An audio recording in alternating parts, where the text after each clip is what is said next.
ভাইটি ভণ্টিহঁত, আজি মই তোমালোকলৈ অনুপেহীৰ একোকি সাধুৰ আন এটা খুব ধুনীয়া সাধুলৈ আনিছোঁ দেই। সাধুটোৰ নাম কি জানা? এজন সাধু আৰু এডাল সাপ। এজন সাধু আৰু এডাল সাপ।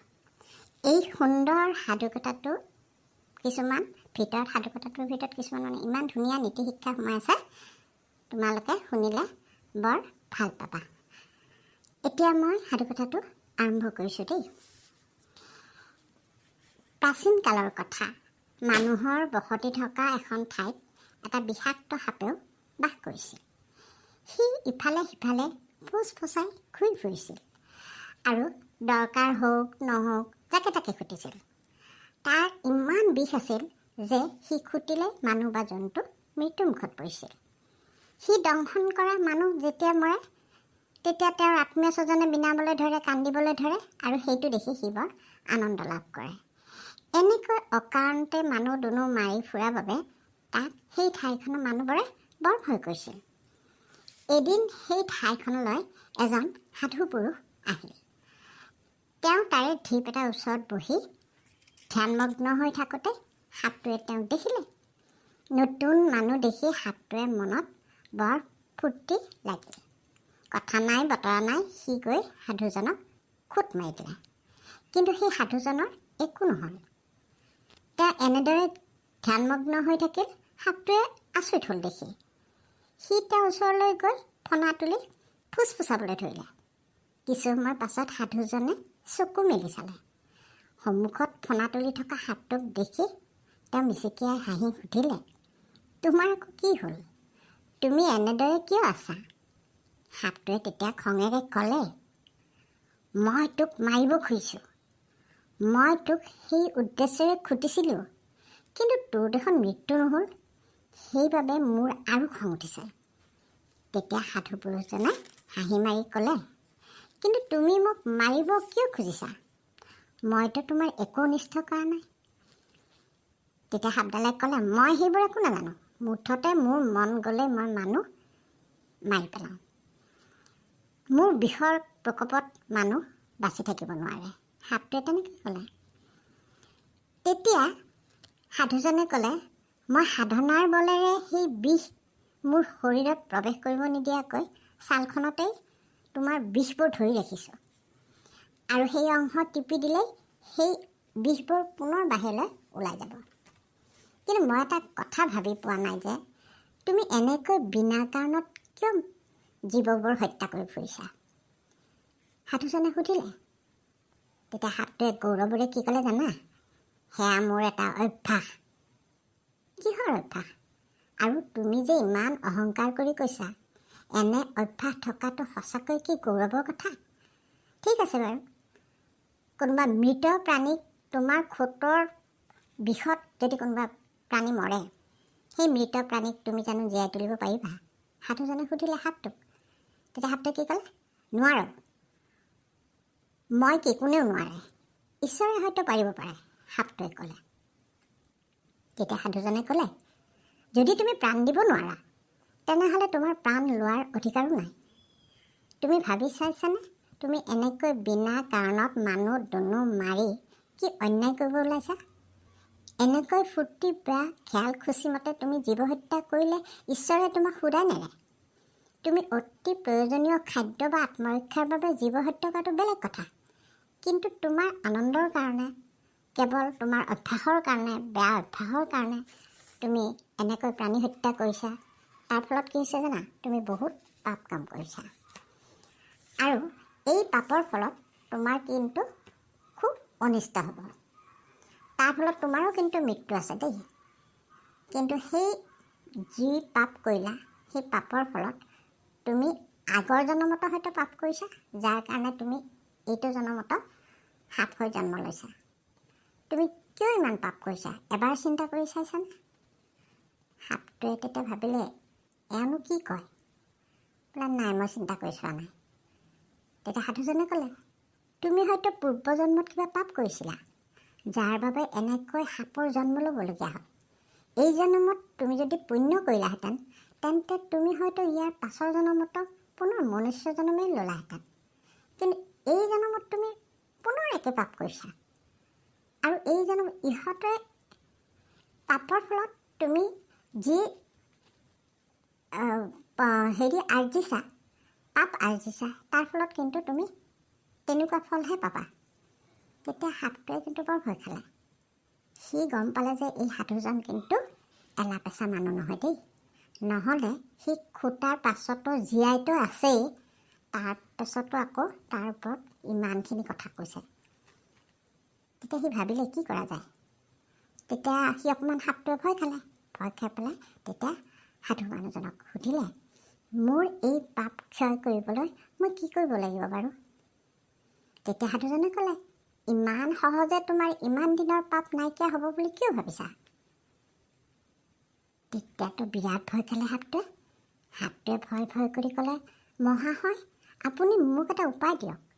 আপুনি যি কৰিবলৈ কয় মই তাকেই কৰিম, কিন্তু মই এই পাপৰ পৰা উদ্ধাৰ পাব লাগিব।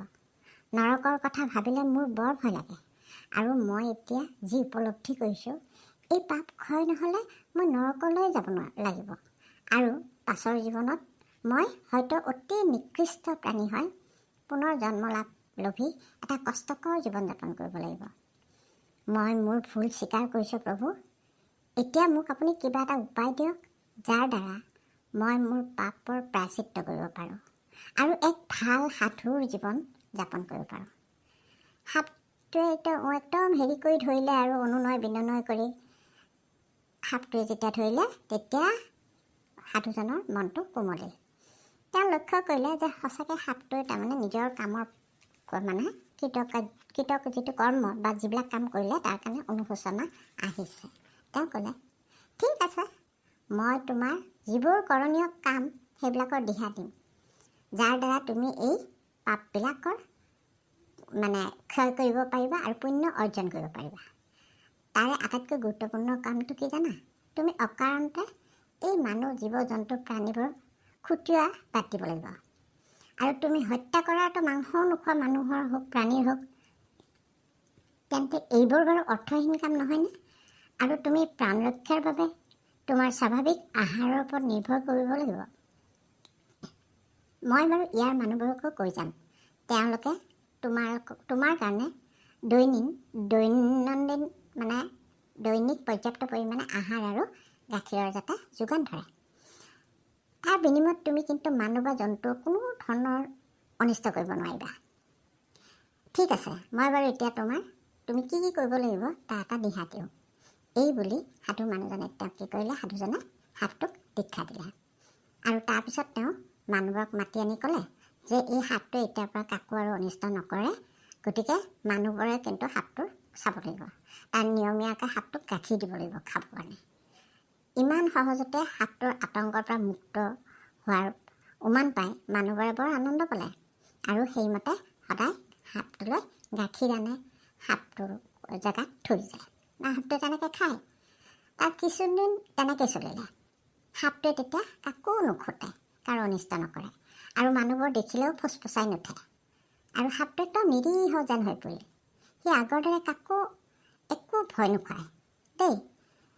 তেতিয়া মানুহবিলাকে লাহে লাহে গাখীৰ দিয়া মানুহবিলাকে লাহে লাহে এলাহ কৰিব ধৰিলে। কেতিয়াবা দিয়ে কেতিয়াবা নিদিয়ে, এনেকুৱা হৈ গ'ল।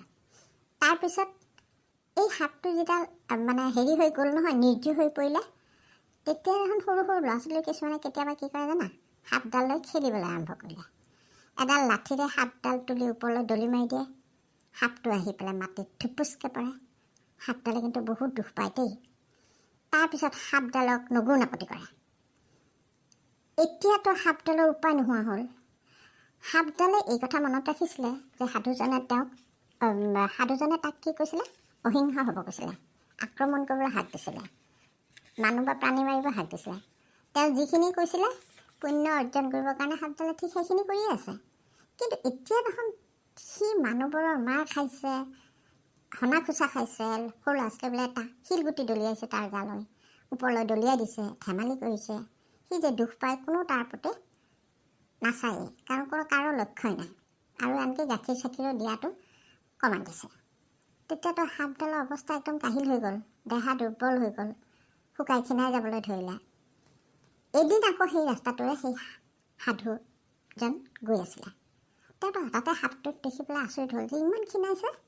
তাৰপিছত তোমাৰ কি হ'ল, তুমি ইমান ক্ষীণাইছে, এনে অৱস্থা কিয়? সি একদম লেটুহটু হৈ পৰি আছে আৰু। তেতিয়া সাপটোৱে ক'লে যে প্ৰভু, আপুনি মোক কৈছিলে যে মই যাতে মানৱ জীৱ জন্তুক আকৌ খুটিবলৈ বা ফুচফুচাই নুঠোঁ, গতিকে মই ঠিক তেনেকেই কৰিলোঁ। মই ইমান দিনৰ পাপ খণ্ডন কৰিবৰ কাৰণে মই নিৰীহ হৈ গ'লোঁ। মই কাকো ভয় নোখুৱাওঁ, মই কাকো নুখুটো। কিন্তু এতিয়া দেখিছোঁ মই যেতিয়া নিৰীহ হৈ গ'লোঁ, মই যেতিয়া নমতা হ'লোঁ, মই যেতিয়া খং নকৰা হ'লোঁ, ফুচফুচাই নুঠা হ'লোঁ, মানুহবোৰে লাহে লাহে মোক গাখীৰ দিয়াটো বন্ধই কৰিলে। কোনোবাই মোক লাঠিৰে কোবাই, মই দুখ পাওঁ, তাৰপিছতে খোচা মাৰি দিয়ে, তাৰপিছত সৰু ল'ৰা ছোৱালীবিলাকে মোক লৈ ওপৰলৈ দলিয়াই দি পেলাই ৰং চায়। মই এতিয়া অৱস্থা মোৰ নাইকিয়া হৈছে। মই আপোনাক কথা দিছিলোঁ কাৰণে মই আজিলৈকে কাকো খুটা নাই, কিন্তু মই এতিয়া প্ৰায় মৃত্যুৰ মুখত। এতিয়া মই কি কৰোঁ প্ৰভু? তেতিয়া সাধুজনে ক'লে, তেওঁ বুজি পালে কথাখিনি। তেওঁ তেতিয়া ক'লে যে মই যি কৈছিলোঁ হয়তো তুমি বুজাত ভুল হ'ল। মই তোমাক কাকো অকাৰণতে খুটিবলৈ বা মাৰিবলৈ মানা কৰিছিলোঁ। তোমাৰ খাদ্যৰ বাবে তুমি ভেকুলীৰ দৰে সৰু সৰু প্ৰাণীক নিশ্চয় ভক্ষণ কৰিব পাৰা। সেয়া তোমাৰ অপৰাধ নহয় বা পাপ নহয়। আৰু এটা কথাত তুমি ভুল কৰি আছা, মই তোমাক অযথা কাকো খুটিবলৈ বা নিৰৰ্থকভাৱে প্ৰাণহানি কৰিবলৈহে মানা কৰিছিলোঁ। মই তোমাকতো ফুচফুচাবলৈ মানা কৰা নাছিলোঁ। সেয়া তোমাৰ এটা অস্ত্ৰ। বিপদত পৰিবলৈ বা নিজৰ আত্মৰক্ষাৰ বাবে কাৰোবাক ভয় খুৱাবলৈ অথবা নিজৰ উচিত স্বাৰ্থ পূৰণ কৰিবলৈ হ'লে তুমি নিশ্চয় ফুচফুচাবই লাগিব। সেয়া তোমাৰ দায়িত্ব, সেয়া তোমাৰ বিশেষত্ব। তুমি সমুচিত ক্ষেত্ৰত তাক ব্যৱহাৰ নকৰিলা, যাৰ কাৰণে এতিয়া মানুহবিলাকে কি কৈছে, তোমাৰ ওপৰত অত্যাচাৰ কৰিছে। গতিকে তুমি এতিয়া কি কৰিবা, এতিয়াৰ পৰা তোমাক যদি কোনোবাই অত্যাচাৰ কৰিব আহে তেতিয়া তুমি কিন্তু ফুচফুচাবা, খুটিয়াব নালাগে, ফুচফুচাবা, মানুহক ভয় খুৱাবা। কাৰণ কি, তুমি অত্যাচাৰ লোকে তোমাক কৰি থাকিব, তুমি সহ্য কৰি থাকিবা, সেইটো নহয়। তুমি লোকক বিনা কাৰণত খুটিয়াব নালাগে, কিন্তু তোমাকো যাতে লোকে বিনা কাৰণত দুৰ্ব্যৱহাৰ নকৰে, সেইকাৰণে তুমি তোমাৰ ঈশ্বৰ প্ৰদত্ত যিটো ফুচফুচনি সেইটো কৰি তুমি মানুহক ভয় খুৱাবই লাগিব, বুজিছা? গতিকে তেতিয়া সেই কথাখিনি সাপটোৱে বুজি পালে। তাৰপিছত সি কোনোবাই যদি তাক কিবা কৰিবলৈ আহে বা নিয়মীয়াকৈ খাবলৈ নিদিয়ে, তেতিয়া সি ভীষণভাৱে ফুচফুচোৱা হ'ল। তেতিয়া মানুহবিলাকে ভয় খাই যায় আৰু তাক অযথা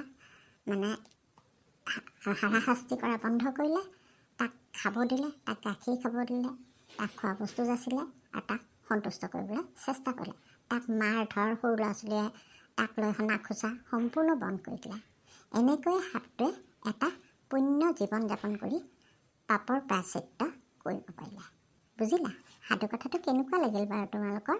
বৰ সুন্দৰ নীতি শিক্ষামূলক সাধু কথা দেই। তাৰমানে তুমি অযথা মানুহক আমি বেয়া ব্যৱহাৰ বা আক্ৰমণ বা তেনেকুৱা কৰিব নাপায়। কাৰণ কিয়, কিন্তু তোমাক যদি কোনোবাই আক্ৰমণ কৰে তেতিয়া কিন্তু তুমি নিজৰ প্ৰতিৰক্ষাৰ কাৰণে তুমি তুমি তেওঁকো হয়তো এটা ভয় খুৱাব পাৰা দেই। এইটোৱে হৈছে কথা। গতিকে তুমি কেৱল তুমি প্ৰথমতে কাকো আক্ৰমণ নকৰিবা, তুমি কাকো দুৰ্ব্যৱহাৰ নকৰিবা, তুমি সৎ হৈ থাকিবা। কিন্তু কোনোবাই যদি তোমাৰ সততাক দুৰ্বলতা বুলি ভাবে, তোমাক যদি মাৰিবলৈ খেদি আহে, অযথা তোমাৰ ওপৰত যদি আক্ৰমণ কৰিব খোজে, তেতিয়া তুমি আত্মৰক্ষাৰ কাৰণে কিবা এটা কৰিবই লাগিব। সেইটোৱে হৈছে এই সাধু কথাটোৰ মূল শিক্ষা। বুজিলানে? কেনেকুৱা লাগিল বাৰু সাধুটো? ভাল লাগিল নিশ্চয়।